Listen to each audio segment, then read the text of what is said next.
Halo, kembali lagi ya. Di video saya kali ini kita akan fokuskan untuk mensimulasikan mengenai contoh-contoh soal yang ada di video mengenai bab 1 pemodelan ya. Jadi di video sebelumnya kita sudah membahas populasi beruang grizzly dan populasi California condor ya. Nah, diberikan laju pertumbuhan untuk beruang ini adalah 1% per tahun. Ya, jadi setiap tahun dia hanya meningkat 1% dari populasi yang ada. Ya, jadi misalkan jika T0 adalah merepresentasi tahun sekarang gitu ya, misalkan populasinya 197.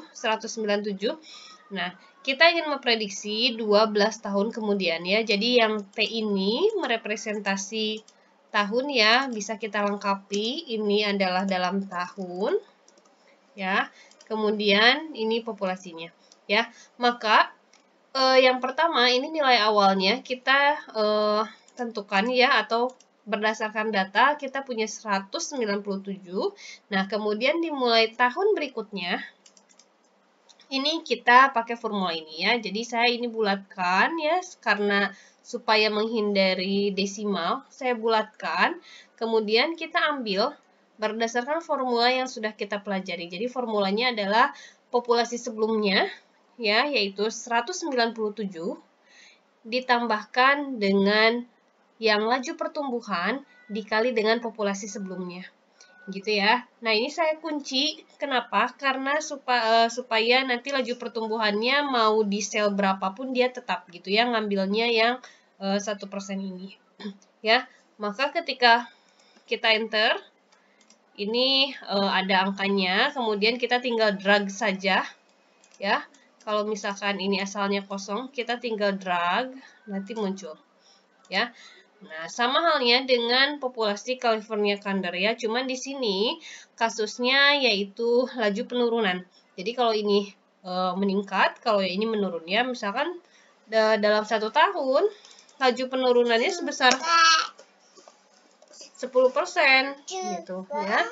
Nah, maka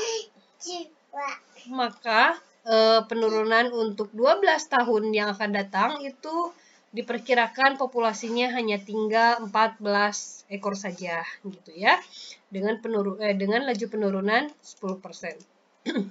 Nah, kemudian yang bisa kita gali dari sini adalah berapa sih misalkan kita inginkan ya di 12 tahun yang akan datang populasinya 500 misalkan ya, bukan hanya 221 gitu ya.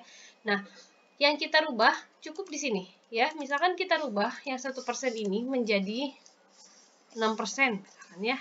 Nah, ini langsung berubah. Oh, ternyata dengan laju pertumbuhan 6% ini masih belum mencapai angka 500 ya. Nah, berarti harus kita naikkan lagi nih, misalkan jadi 8%. Nah, ini udah hampir ya. Nah, kalau kita misalkan 8,10 misalkan ya. Nah, ini udah nyampe ya. Misalkan kita bisa perkecil lagi 8,05 misalkan ya. Nah, ini udah hampir. Jadi sekitar 8,8 sampai 8,1 itu 12 tahun yang akan datang akan tercapai laju maksudnya populasi beruangnya sebanyak 500 ekor ya. Nah, begitupun dengan yang ini. Kita nggak mau misalkan ini terlalu besar penurunannya ya. Yang kita inginkan cukup misalkan di 2% sajalah ya, karena kalau misalkan terlalu besar yang dikhawatirkan adalah kepunahan ya. Jadi kita dalam memodelkan ini sangat menghindari, terutama dalam populasi ya, yang namanya kepunahan gitu. Ya.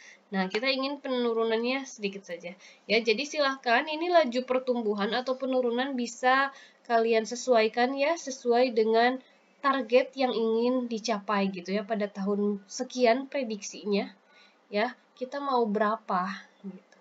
Oke. Nah, jadi ya ini sudah paham ya. Kalau saya hilangkan ini tadi awalnya ini sudah ada, misalkan saya hilangkan ya. Nah, jadi kalian nanti tinggal drag saja karena ini sudah ada formulanya. Ini juga sama ya. Bedanya tadi formulanya adalah ini tandanya minus ya.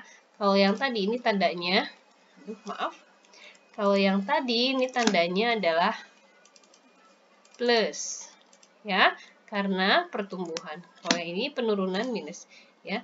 Tinggal di drag saja maka akan muncul, ya. Nah, boleh kita plot secara grafik? Boleh, ya. Kita akan plot secara grafik, kemudian kita insert grafiknya, ya. Silahkan dipilih mau yang grafik yang mana, ya. Misalkan saya mau grafik yang ini gitu, ya. Oke. Kita cukup mendrag yang populasinya saja. Nah, kira-kira seperti ini, ya. Pertumbuhan si beruang grizzly, ya, dengan yang tadi yang kita targetkan 500, dan untuk populasi yang condor itu penurunannya kalau 2%, ya kira-kira seperti inilah. Oke, semoga bisa dipahami materinya, kemudian cara simulasinya, karena ini kita hanya menggunakan software bawaan, ya, jadi tidak memakai software tambahan. Saya harap semua bisa mencobanya di rumah masing-masing, gitu ya. Terima kasih sudah menyimak dan tetap semangat untuk belajar, ya. Assalamualaikum warahmatullahi wabarakatuh.